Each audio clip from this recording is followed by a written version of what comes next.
Kita mulai ya. Assalamualaikum warahmatullahi wabarakatuh. Jumpa kembali dengan channel Halim Coba. Kali ini kita akan berbincang-bincang dengan Buya Azhari Abdullah, seorang tokoh pemerhati budaya, pemerhati ekonomi, sosial, politik, pakar obat-obatan, ahli saraf dan lain sebagainya. Kali ini kita akan coba mendengar pemahaman dari beliau mengenai pengobatan medis ataupun non medis dan lain sebagainya. Apalagi hari ini dalam kondisi bangsa ini bahkan dunia dalam kondisi sakit. Kita lihat dari sudut pandang pengobatan, entah itu pengobatan tradisional ataupun bahkan ada yang mengatakan pengobatan kebatinan kah atau pengobatan dari herbal dan lain sebagainya. Kita coba meminta penjelasan dari beliau tentang hal-hal yang berhubungan dengan ilmu pengobatan. Silakan. Terima kasih Pak Uslah atas kesempatan dan waktu yang diberikan. Ya, memang masalah kesehatan adalah hal yang sangat krusial atau sangat penting di dalam kehidupan, di mana yang menjadi tujuan dan hakikat kehidupan setiap orang mengharapkan kebahagiaan. Ada yang mencari kebahagiaan, ada yang beranggapan dengan ini dan itu sehingga bisa bahagia dan lain sebagainya. Salah satu yang menjadi syarat untuk mendapatkan kebahagiaan diantaranya adalah kesehatan. Jadi soal kesehatan, di mana zaman ini dunia medis, dunia pengobatan modern cukup berkembang. Berbagai alat yang mendukung proses atau menunjang masalah kesehatan cukup beragam. Namun di samping itu masih banyak persoalan-persoalan kesehatan yang masih menjadi misteri atau masih menjadi PR atau teka-teki bagi para peneliti maupun ahli kesehatan. Di antaranya seperti virus HIV, sejenis SARS, bahkan influenza, flu saja sampai hari ini belum ditemukan obat yang benar-benar paten untuk mengobatinya. Jadi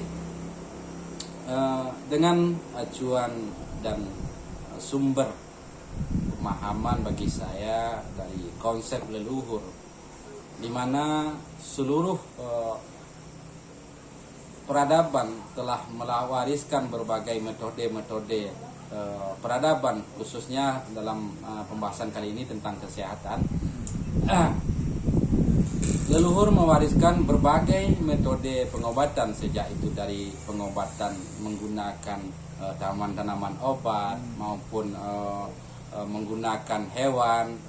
Ada yang memakai jenis hewan yang bagus untuk kesehatan ini segala macam. Begitu juga dengan tanaman ini bagus untuk penyakit ini itu segala macam. Ada juga yang memakai metode sejenis urut atau sejenis terapi pijat, atau ada juga yang mengembangkan dengan teori totok saraf. Ada juga yang mengembangkan tentang metode keseimbangan energi. Jadi sangat banyak metode-metode kesehatan yang diwariskan oleh leluhur kita. Dan sampai hari ini masih banyak masyarakat yang masih mempercayai atau mempraktekkan hal-hal itu. Dan cukup banyak masyarakat yang terbantu dengan berbagai metode-metode warisan ini.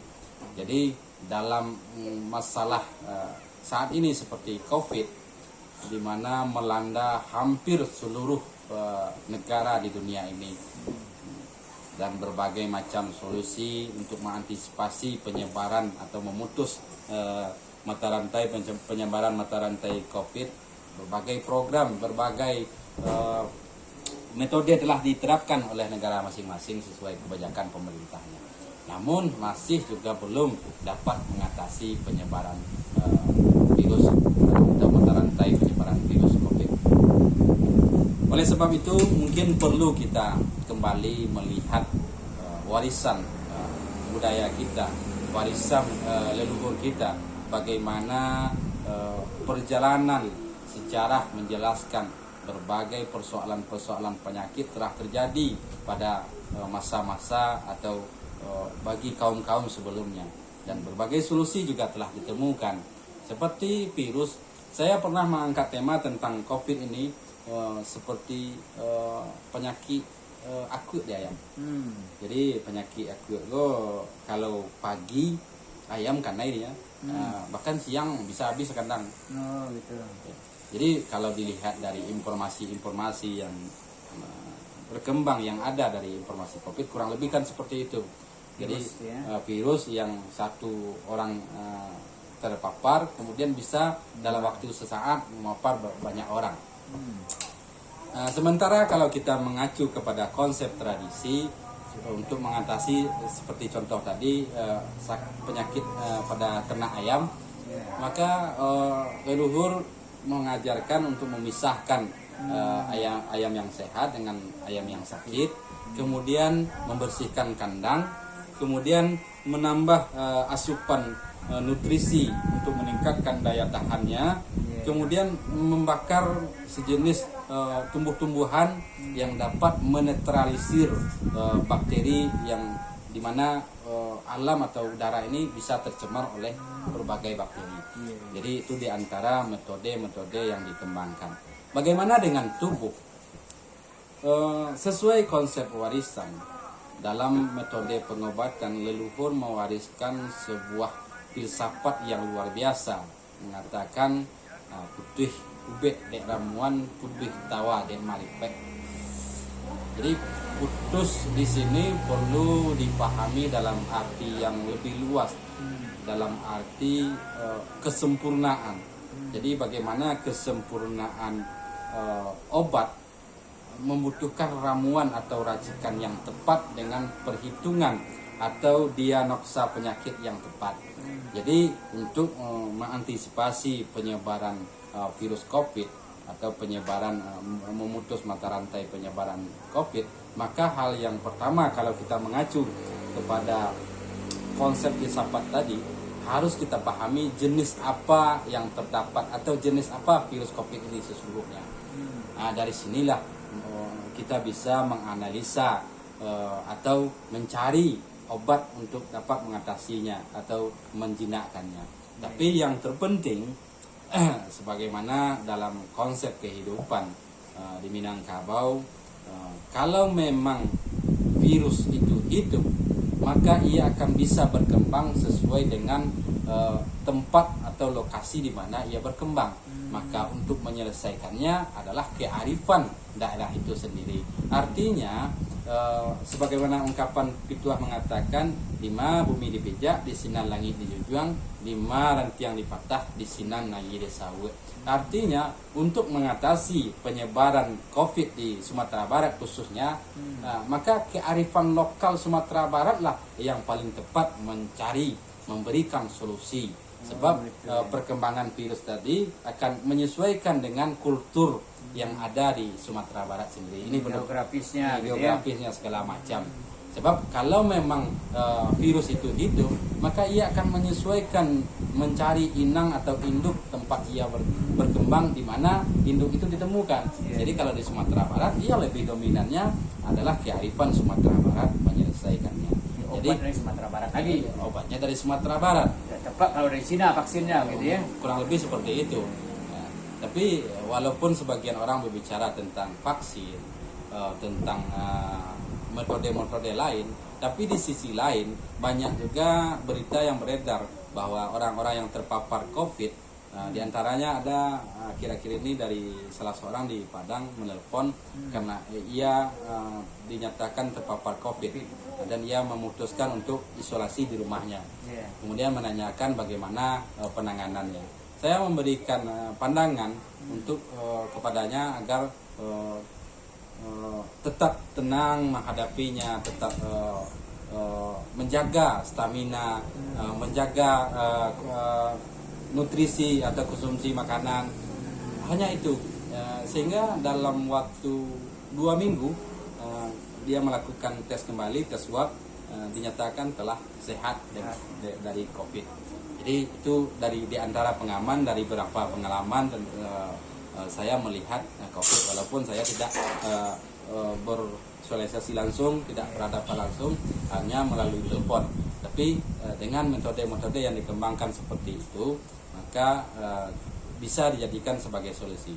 Jadi intinya dari beberapa pengalaman, metode pengembangan pengobatan yang dikembangkan secara tradisional adalah mengembangkan kemampuan diri dengan konsep keseimbangan, di mana adat Minangkabau menyusun berbagai konsep peradaban dengan acuan keseimbangan alam. Jadi alam yang wujud dengan kesempurnaannya menciptakan atau dilengkapi dengan ekosistem kehidupan yang saling berkaitan dan saling menguatkan satu sama lain. Sementara tubuh manusia ini secara konsep warisan adat mengatakan tubuh naskah alam, alam naskah tubuh.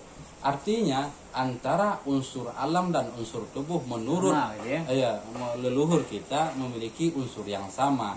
Maka bahkan ada yang mengatakan alam luas bisa ditelusuri, sementara alam manusia yang lebih luas tidak mampu untuk ditelusuri. Jadi, tapi di sisi lain gambaran dari leluhur kita bagaimana kita memahami alam untuk memahami rahasia tubuh, dan begitu sebaliknya, bagaimana memahami tubuh untuk memahami rahasia alam. Jadi dengan konsep keseimbangan, bagaimana kita menata keseimbangan pikiran, keseimbangan jiwa, sehingga mampu menciptakan ketenangan jiwa sebagai pegangan di dalam kehidupan. Ketika jiwa kita tenang, maka seluruh sistem organ maupun sistem saraf di dalam tubuh akan bekerja maksimal untuk memperbaiki berbagai sel-sel yang rusak, berbagai sel tubuh yang rusak. Maka tubuh memiliki kemampuan. Inilah kesempurnaan manusia diciptakan Tuhan, dilengkapi dengan berbagai kemampuan untuk mengobati diri sendiri, dan yang menjadi kuncinya harus menjaga keseimbangan tubuh secara utuh.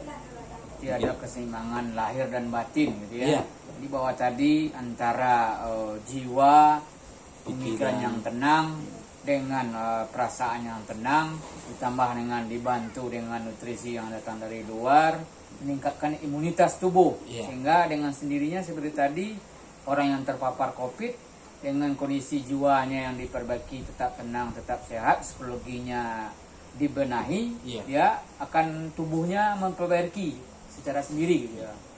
Jadi saya sendiri sangat sering berhadapan dengan pengalaman-pengalaman seperti itu. Di antaranya kemarin sore ada salah seorang dosen UMP di mana 1 minggu yang lalu menelepon, di mana dia mengeluhkan sakit pinggang. Jadi karena hanya melalui telepon dan dia cuma bertanya tentang obat, saya sakit pinggang ya, jadi apa obatnya kira-kira. Saya menunjukkan salah satu jenis tanaman, tapi dia melanjutkan bagusnya nanti minggu depan saya akan pulang kampung dan akan ya. Jadi kemarin sore sempat bertemu. Jadi dia bercerita bahwa keluhan di pinggang sehingga dia tidak begitu leluasa untuk bergerak karena merasakan sakit yang luar biasa ketika akan membungkuk. Jadi belum sempat membungkuk sudah merasakan sakit. Jadi saya hanya menanggapinya dengan senyuman-senyuman kecil. Kemudian saya memegang jari kelingking kakinya sebelah kiri. Dan dia walaupun dengan pegangan sedikit, tapi dia menjerit kesakitan yang luar biasa, katanya seperti itu. Kemudian saya jelaskan, biasanya kalau jari kelingking sakit saya pegang, biasanya persoalannya masalah perasaan, dimana orang-orangnya lebih apa istilah sekarang baper ya, gitu. Terlalu bawa perasaan. Karena saya bicara seperti itu, tahu-tahu dia mencurahkan berbagai persoalan, curhat ya, menangis gitu kan, menangis dan menjelaskan persoalan-persoalannya sambil bercucuran air mata. Jadi sambil mendengar, kemudian setelah ia selesai menyampaikan unek-uneknya, berbagai persoalannya, kemudian saya sedikit memberi pandangan bahwa intinya itulah kehidupan yang dengan berbagai romantika, dengan berbagai persoalan. Intinya jangan pernah kita menyalahkan keadaan, tapi yang salah adalah bagaimana kita menyikapi keadaan dan menyikapi persoalan. Ketika kita mampu berbuat ikhlas, sabar menghadapi kenyataan dengan tetap berbuat yang terbaik, maka itulah rahasia kesehatan. Jadi saya memberikan solusi seperti sebuah pandangan seperti itu. Kemudian dia sudah agak mulai merasa lega. Di singkat cerita, sebelum saya pergi beberapa saat setelah itu, saya coba mempraktekkan, menyuruh dia membungkuk. Dia mengatakan saya tidak merasakan lagi nyeri di punggung. Jadi itulah salah satu contoh bahwa sebagian besar penyakit fisik rata-rata disebabkan oleh penyakit pikiran yang sempat menekan perasaan. Jadi pikiran di sini bukan sekedar pikiran yang dipikirkan sebatas otak, tapi yang telah mulai merasuki jiwa dan menjadi beban perasaan. Inilah salah satu penyebab, dan sebagian besar sakit penyakit rata-rata berawal dari pemikiran yang membebani perasaan. Faktor psikologis, Psikologis rata-rata. Jadi ini sangat banyak pengalaman itu diantaranya. Ada juga yang 1 minggu yang lalu juga seperti itu, di mana salah seorang didiagnosa oleh rumah sakit kena serangan jantung. Kemudian setelah melalui proses pengobatan lebih dari 10 hari, tapi ia tidak ada biaya, sehingga memutuskan untuk keluar rumah sakit. Dan semakin hari penyakitnya semakin parah, bahkan lebih bertambah dengan terjadi benjolan-benjolan di sekujur tubuhnya. Pembengkakan. Jadi anaknya datang minta bantuan dalam apa obat atau ramuan-ramuan yang harus dicari, bagaimana solusinya. Kemudian dia mengajak saya melihat orang tuanya sampai di sana. Singkat cerita, saya langsung membahas tentang persoalan-persoalan yang muncul. Kemudian istrinya menjawab bahwa beliau sakit semenjak saudaranya meninggal.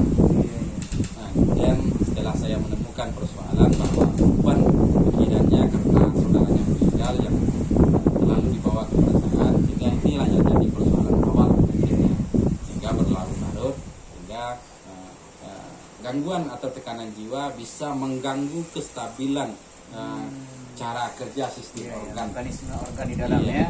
Jadi ketika pemikiran goncang, kestabilan terganggu, maka sistem atau kerja organ ini akan terganggu dan lebih fokus di mana titik persoalannya. Jadi imunitas tubuh lebih ke sana, sehingga organ-organ yang lain yang seharusnya juga diperbaiki, imun tadi akan kehilangan kemampuan untuk memperbaiki sistem yang lain. Jadi salah satu konsep di dalam pengobatan yang dikembangkan dari peradaban ketimuran adalah masalah kejiwaan atau psikologinya. Jadi masalah mental. Jadi rata-rata kenapa masalah mental?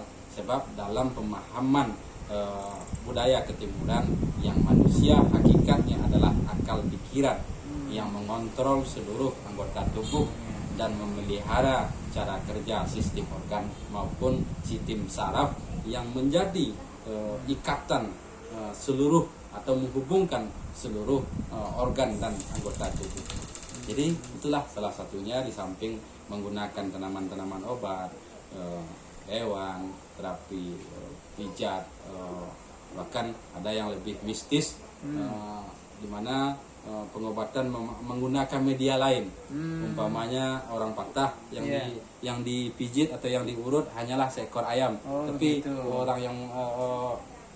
orang yang kesakitan menderita yang kesakitan. Jadi sakitnya dipindahkan ke ayam gitu ya. Bisa jadi seperti itu. Gitu. Ada juga yang hanya memakai sehelai rumput. Jadi ada yang itu lebih kepada kebatinan itu ya. seperti pembahasan kita pada video-video sebelumnya, jadi segala sesuatu itu perlu kita pahami lebih dalam sehingga bisa memahami apa esensi yang sesungguhnya. Nah, sebab kalau hanya berbicara tentang kebatinan, lebih condong kebanyakan orang atau secara umum orang memartikan kebatinan itu yang mistik, ya. gaib. Iya. Jadi kalau seandainya kita mengkaji lebih ilmiah, Iya. sebenarnya segala sesuatu di alam ini yang membedakan hanyalah keterbatasan akal kita memikirkan. Kemampuan kita yang belum sampai. Belum sampai. Jadi seperti contoh saat sekarang ada handphone, ada Iya, betul. jaringan Listrik ya. listrik, Internet. Iya. Nggak ada kabelnya, Nggak ada ya? kabelnya. Apa yang menghubungkan Bisa nyambung dia. HP satu dengan HP yang lain? Betul. Karena menemukan frekuensi yang sama, sinyal, yang gelombangnya sama, sama. gelombang yang sama. Iya. Jadi inilah salah satu contoh kebatinan yang dilahirkan, sebuah kegaiban yang dinyatakan. Jadi Jadi sebenarnya kebatinan itu real dia sebenarnya ya. ya tergantung pemahaman. Iya. Karena kita nggak paham disebutnya kebatinan. Iya, Padahal mitos itu mungkin segala ini macam. juga handphone, ini listrik, ini semua itu juga kebatinan sebenarnya karena nggak kelihatan jadi Iya. mistis gitu ya. Iya. Iya. Jadi kalau secara umum yang model pengobatan seperti tadi kan orang mengatakan itu menggunakan sihir, guna-guna. Iya, betul. Memang ada yang menggunakan sihir, Ada yang memang murni gitu ada ya. yang murni dengan menemukan gelombang energi yang menghubungkan Mensinkronkan frekuensinya. Frekuensinya. Weh, begitu ya. Jadi pengetahuan leluhur kita sangat luar biasa, Iya, tapi selama ini tidak pernah kita kembangkan atau kita gali lebih dalam. Betul. Jadi dari metode-metode pengobatan, apalagi di Minangkabau, sangat jarang orang-orang pelaku pengobatan tradisional itu menggunakan tenaga-tenaga jin setan yang dimana secara umum orang-orang melabelkan pengobatan tradisional ini dengan nama dukun. Iya, betul. Namun nama dukun di sini di Minangkabau perlu dipahami lebih luas, lebih dalam, sebab atas nama pengobatan di luar rumah sakit lebih Dukun, condong ya. disebut dukun, walaupun dia seorang kiai. Iya. Ustaz itu kiai dukun. Ini sudah menjadi istilah gitu ya. Istilah gitu kan. Jadi ustaz itu dukun hanya pandai ube orang. Aneh mube gitu Ya ya. kan. Nah, jadi bukan Semua ahli pengobatan Pengobatan disebutnya dukun. dukun. Gitu kan. Yang di luar medis. Jadi, Iya. jadi kata dukun ini perlu dipahami. Memang ada, kita tidak memungkiri ada yang Ya. menggunakan Ilmu hitam, ilmu gitu ya. hitam. Tapi untuk di Minangkabau sangat sulit mencari, sangat Iya, jarang yang menggunakan itu. Apalagi akhir-akhir ini sudah sulit menemukan orang yang menganut ilmu hitam. Tapi kebanyakan memahami atau mengembangkan atau memiliki dasar pengetahuan dari kajian-kajian tarikat, kajian tasawuf. Inilah yang menjadi landasan Kajian tubuh gitu ya. kajian tubuh. Jadi bagaimana mencari frekuensi tubuh seseorang dengan alam, termasuk model bedah ayam. Kan ada sebagian orang membahas itu sirik segala macam. Iya. Kalau seandainya secara ilmiah itu ada kajiannya, jadi sama dengan metode rumah sakit. Umpamanya seperti ini, seseorang ketika dibawa ke rumah sakit, diteliti, diperiksa, dicek sakitnya jantung. Iya. Tahu-tahu di rumah di bedah ayam sakitnya jantung. Jadi apa masalahnya? Sakitnya cuma sama-sama gitu Sama kan. jantung gitu ya. Cara metodenya yang berbeda Berbeda, kan. caranya. Mungkin tadi itu di ronsen, Iya. ini ronsennya ayam gitu ya. Ayam gitu kan. Masya Allah. Jadi Ya. banyak yang perlu kita pahami sebelum kita memberikan statement atau memponis Iya. segala sesuatu. Apalagi kehidupan ini penuh dengan data, penuh dengan pengetahuan. Bahkan Allah mengatakan ilmu Allah itu sangat luas. Engkau jadikan ranting kayu menjadi pena dan Iya. air laut menjadi tinta, ditambah sebanyak itu lagi, maka belum Habis cukup itu ya. untuk menuliskan ilmu Allah. Jadi Betul. jangan terlalu cepat memvonis itu sesat, itu syirik, segala macam. Yang perlu kita pahami dalam konteks syirik adalah masalah akidah, Iya, masalah keyakinan kepada Allah. Kalau orang lain telah mempercayai 100% si anu hebat nih segala macam, itu memang telah syirik. Tapi kalau metode wadah atau hal-hal yang adat atau kebudayaan mungkin perlu dipahami lebih dalam, jangan terlalu cepat harmonis. termasuk masalah dukun tadi. Iya. Di mana Nabi mengatakan barang siapa yang mendatangi dukun maka akan tertolak amalnya selama 40 hari. Cuman kata dukun yang Dukun yang dimaksud- mana dulu ini? Iya, itu yang harus dipahami. Itu mungkin ahli sihir, tukang tenung dan sebagainya. Iya. Ini dukun orang tukang ngobat orang, dalam artian untuk penyembuhan disebut dukun juga, disamakan istilah dukun di sini dengan dukun yang dimaksudkan oleh Nabi. Iya. Jadi perlu dipahami sebab seperti tadi, bahkan seorang alim yang biasa orang meminta doa kepadanya juga lebih level sebagai dukun gitu. Iya. Nah, itu Ustaz itu ada punya dukun nanti Iya, orang iya, kan. betul, ya. Jadi perlu itu dipahami. Iya. Jadi kadang kita kan terlalu a priori, sok tahu kita. Pemahaman kita belum sampai, istilahnya ilmu kita belum tahu, kita sudah a priori membuat justifikasi bahwa oh itu sesat, oh itu syirik, oh itu bid'ah dan sebagainya. Padahal kitanya belum tahu tentang itu. Contoh begini kan misalnya, orang yang mampu melihat yang gaib, yang makhluk halus, karena sudah sampai ke sana. Nah, bagi orang yang nggak mampu, dia menganggap oh itu orang itu syirik begini.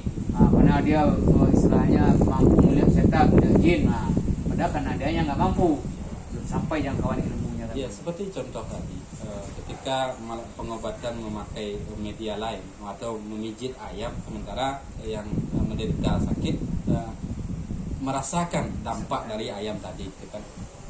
Secara umum mungkin kebanyakan orang akan mengatakan itu syirik. Iya. Dengan orang-orang yang memiliki pemahaman agama. Bahkan ada yang mengatakan oh itu menyiksa ayam, Iya, gitu kan? menyiksa ayam, Nah, ya. dia yang sakit kok ayam yang disiksa, gitu kan? Tapi di sisi lain kita tidak mau, kadang-kadang berpikir kurang seimbang gitu kan. Iya. Kayak HP, kita hampir sekarang semua orang mengatakan memakai HP gitu kan. Iya. Tapi bukankah itu kalau seandainya kita tidak memahaminya secara apa, bukankah itu sihir gitu kan? Iya. Kok bisa ngomong? Iya. Pakai kabelnya mana? Ke seluruh dunia gitu Bisa, kan. gitu Selagi kan? ada jaringan. Orang joget-joget di Amerika bisa kita lihat di internet ya. Iya. Nah, padahal sebenarnya itu juga kalau dengan kacamata orang umum itu syirik juga berarti. Iya, bisa, itu bisa. juga mistis juga. Iya. Karena apa yang menyambungkan? Iya, Sama kayak seperti gitu. tadi orang mijat ayam, istri yang sakit. Iya. Nah, berarti kan nyambung frekuensinya dengan situ kan gitu ya. Berarti kan pemahaman kita yang harus diluruskan berarti. Ya seperti sihir pun sendiri di dalam Quran pun ada yang dikisahkan bagaimana perjalanannya Nabi Musa, Iya. bagaimana tukang sihirnya di zaman Firaun, ya. Firaun, bagaimana tukang sihir di Nabi zaman Sulaiman. Nabi Sulaiman, Iya. bagaimana Allah menurunkan Ya'juj dan siapa? Ya'juj Ma'juj. Iya, Ya'juj dan Iya. Ma'juj gitu kan.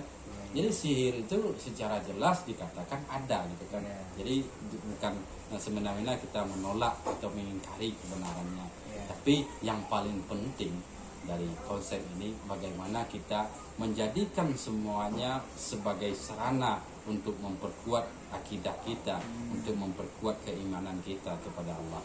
Jadi kemanapun kau hadapkan, di situ ada wajah Allah. Artinya apapun yang terjadi di alam semesta ini tidak lain tidak bukan bertujuan untuk memperkuat keimanan kita kepada Allah. Itu intinya.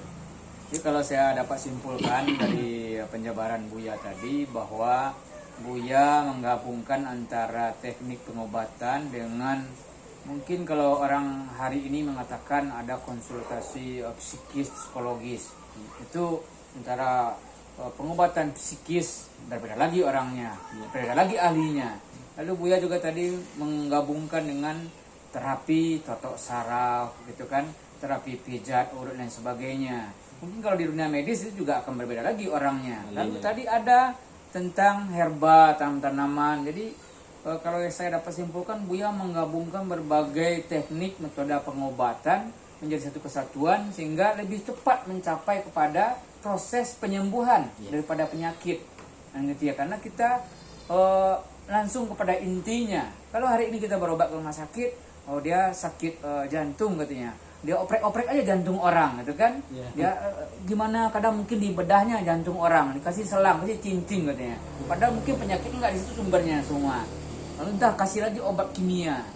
Tapi seperti kata Buya tadi, ada yang sakit pinggang hanya dengan bercerita saja selesai, pencet sedikit kelingkingnya hilang gitu kan. Berarti kan banyak hal-hal bahwa pengobatan ini tidak sesederhana istilahnya yang orang awam pikirkan, bahwa semua penyakit bisa tuntas dengan ilmu pengobatan medis gitu kan. Padahal ada hal-hal mungkin kalau di medis orang sakit jiwa ke psikiater katanya kan, ke psikolog, lalu ini sakit jantung harus ke sini, oh sakitnya harus ke sini.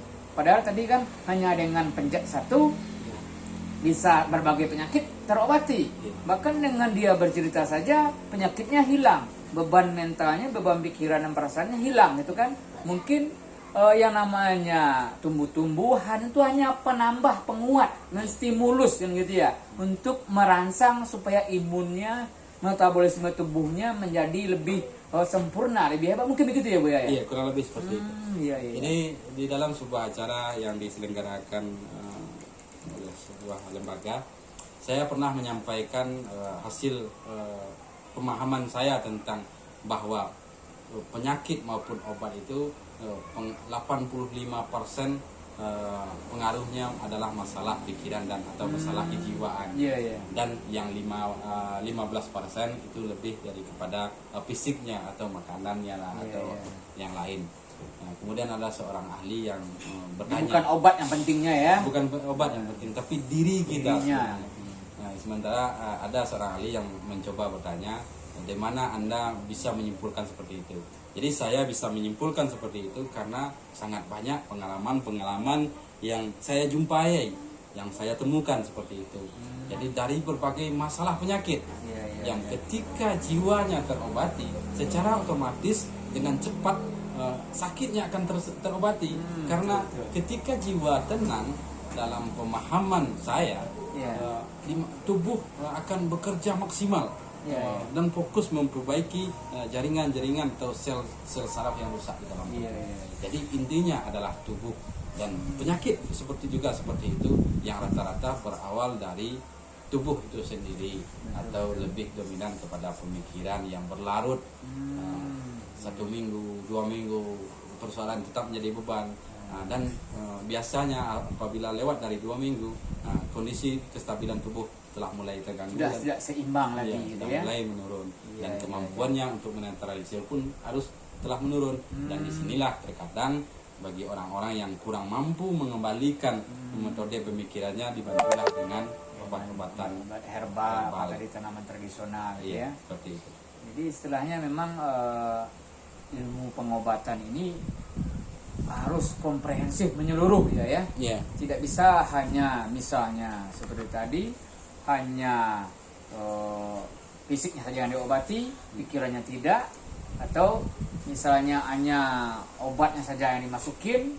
Nah, sel-sel struktur tubuhnya tidak perbaiki. Berarti kalau saya ambil kesimpulan memang pikirannya besar pengaruhnya. Saya ambil contoh begini. Ada orang yang menganggap mungkin karena sudah tersugesti bahwa daging kambing itu bisa menyebabkan darah tinggi gitu.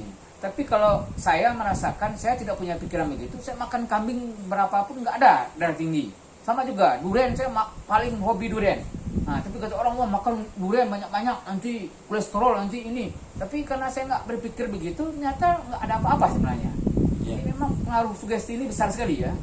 Ya, seperti apa yang dijelaskan tadi, menurut pemahaman leluhur kita bahwa hakikat dari manusia itu adalah akal. Jadi yang mana dikatakan manusia itu secara hakikat adalah akalnya. Jadi ketika akalnya berpikir seperti itu, maka itulah dia. Jadi ketika bahkan ada diskusi yang mengatakan Ana abdi abzomdi kata Tuhan. Aku menurut sangka hambaku. Semakin kita kuat berprasangka seperti itu, maka akan terjadi gitu ya. Seperti itu. Mungkin kalau dalam ilmu modern sekarang tuh the law of attraction, ilmu hukum tarik menarik. Apa yang kita pikirkan dilontarkan ke alam, tarik lagi kita, terjadilah dia gitu ya. Betul. Menyamakan gelombang frekuensi tubuh kita dengan alam semesta. Nah, disinilah semakin maju ilmu pengetahuan, maka berbagai konsep-konsep ilmu peradaban akan semakin bertemu. Bagaimana konsep filsafat tadi, tubuh naskah alam, alam naskah tubuh, di mana arti sesungguhnya bahwa unsur alam sama dengan unsur tubuh. Kemudian alam itu sendiri, di mana manusia diturunkan ke bumi sebagai khalifah, bertugas menjaga keteraturan alam, memelihara keselarasan alam. Untuk artinya manusia ada komunikasi, ada interaksi dengan alam, yang secara tidak langsung atau belum disadari Iya, memberi pengaruh. Nah, berarti perbuatan manusia, sikap manusia yang tidak sesuai dengan keteraturan alam akan mengganggu kestabilan alam, maka akan bisa mendatangkan bencana dari sistem yang terganggu sebagai upaya perlindungan, perluasan kegoncangan. Iya, iya. Jadi kalau ibaratnya kalau keseimbangan ini, karena kita tadi berbicara konsep keseimbangan, kalau alam tidak seimbang maka tubuh manusia pun secara otomatis juga tidak akan seimbang, gitu ya. Akan terpengaruh dia oleh alam. Nah, alam manusia tidak seimbang, alam semesta juga tidak seimbang. Ya. Ternyata Masya Allah itu begitu luasnya konsep keseimbangan ini, bisa Luar biasa. ke seluruh bidang ya. Ya, secara umum kita dapat merasakan ketika suhu dingin di alam, tubuh kita juga akan merasakan dingin, gitu kan. Ketika suhu panas di alam, tubuh kita akan merasakan panas. Ketika hujan berkelanjutan, tubuh kita mulai merasa tidak nyaman karena kelembapan terlalu tinggi. Gitu juga sebaliknya. Jadi saya sedang menyelesaikan buku tulisan tentang metode keseimbangan di dalam dunia kesehatan. Mudah-mudahan bisa selesai dalam saya berharap ini bisa selesai di akhir tahun ini dan bisa terbit di akhir tahun. Jadi saya berharap begitu luasnya pemahaman leluhur kita, pemahaman peradaban ketimuran tentang berbagai konsep pengetahuan yang selama ini seolah-olah belum pernah diteliti, belum pernah ditemukan, gitu kan. Tapi sesungguhnya kalau menurut saya segala sesuatu telah dikaji oleh leluhur kita sehingga mampu melahirkan berbagai konsep dalam menyusun atau mengatur kehidupan dalam tataran adat dan kehidupan lokal, gitu ya. Wisdom. Saya dengar itu dulu Buya ada menciptakan semacam sile untuk kesehatan, itu seperti apa gambarannya itu ya? Iya, jadi itu salah satu di tahun 2005 saya mulai berpikir tentang kesehatan, di mana saya mulai pulang kampung 2005, ya, mulai melihat berbagai persoalan-persoalan kesehatan di masyarakat yang belum bisa atau belum menemukan solusinya. Jadi dari sana saya mulai menyusun metode-metode yang menggabungkan berbagai konsep, sejak dari konsep keseimbangan pikiran, konsep keseimbangan jiwa, konsep keseimbangan fisik tubuh, di mana keseimbangan gerak menentukan kondisi atau sistem kerja tubuh. Jadi menggabungkan berbagai konsep sehingga lahirlah sebuah metode terapi kesehatan dengan saya beri nama Silek Sehat. Itu dengan pernapasan juga? Seiring, jadi hampir seluruh konsep-konsep besar termasuk pernapasan, di mana kita mengatur keseimbangan pernapasan untuk mengembalikan keseimbangan sistem di dalam tubuh. Jadi ada metode pengaturan pernapasan, tapi semuanya berawal dari konsep keseimbangan. Ini kalau tadi ada pengobatan dengan totok saraf, gitu ya, itu apakah bisa juga digunakan untuk misalnya kalau kita berhadapan dengan musuh, dalam artian mungkin dalam sebuah pertarungan, apakah ilmu pengobatan saraf tadi bisa digunakan juga untuk melumpuhkan orang begitu? Dalam konsep silet di dalam arti pertarungan, metode totok saraf atau kajian saraf ini lebih terhimpun dalam kajian sajangka dua jari. Di mana sajangka dua jari juga dipahami secara umum sebagai teknik untuk melumpuhkan lawan dengan cepat. Tapi yang dipahami secara umum berbeda dalam istilah sajangka dua jari di Minangkabau, di mana di sajangka dua jari yang di titik-titik kelemahan secara umum hanya di ubun-ubun, kemudian sejengkalnya tambah dua jari, alkun, jakun, gitu kan, ulu hati dan kemaluan sebagai vitalnya, gitu kan. Tapi dalam teknik sejangka dua jari atau rumusan sejangka dua jari mengkaji berbagai sistem organ tubuh, sistem saraf di dalam tubuh menggunakan jengkalnya cuma dua jari. Oh, jadi jaraknya dua jari. Dua gitu jari. Ya? Oh, di seluruh tubuh ini titik saraf itu yang kemudian, istilahnya berguna untuk kesehatan ataupun tadi melumpuhkan lawan, dua jari jarak. Dua jari jarak. Gitu ya. Kemudian untuk mencari yang paling vital, memang hitungannya juga 2 jari. Gitu kan. Dari 2 jari, jadi mana yang paling vitalnya, Nah, rumusannya tetap 2 jari. Nah, jadi ya. sejengkal 2 jari, jengkalnya cuma 2 2 jari. jari. Jarak jengkalnya 2 jari. Iya, Ya. iya. Itu cuma dari mana mulainya itu ya? Bagaimana Nah, kita mengukurnya 2 jari ini? Jadi tergantung, karena alam ini adalah sebuah keseimbangan Ya, yang ya. menciptakan ekosistem, tergantung kita mulainya dari mana. Nah, Pasti terserah. rasa tadi itu ya. Iya. Jadi nggak bisa dijabarkan 1, 2, 3 begitu, tapi rasa mengembali kepada rasa ya. Sebenarnya bukan Bisa diukur bisa dengan ukuran meter bisa, gitu. bisa diukur meter, Iya. bisa sebagaimana ilmu ilmiah gitu kan. Hmm. Semuanya bisa diukur, bisa diperhitungkan, sebab keseimbangan yang sempurna itu memang berakhir di rasa. Tapi untuk menemukan keseimbangan yang sempurna melalui metode perhitungan, bilangan yang tepat, perhitungan yang pas. Jadi bukan sekedar rasa dalam pengertian yang halus gitu kan, Iya, tapi iya. rasa itu dihasilkan dari perhitungan yang sangat teliti.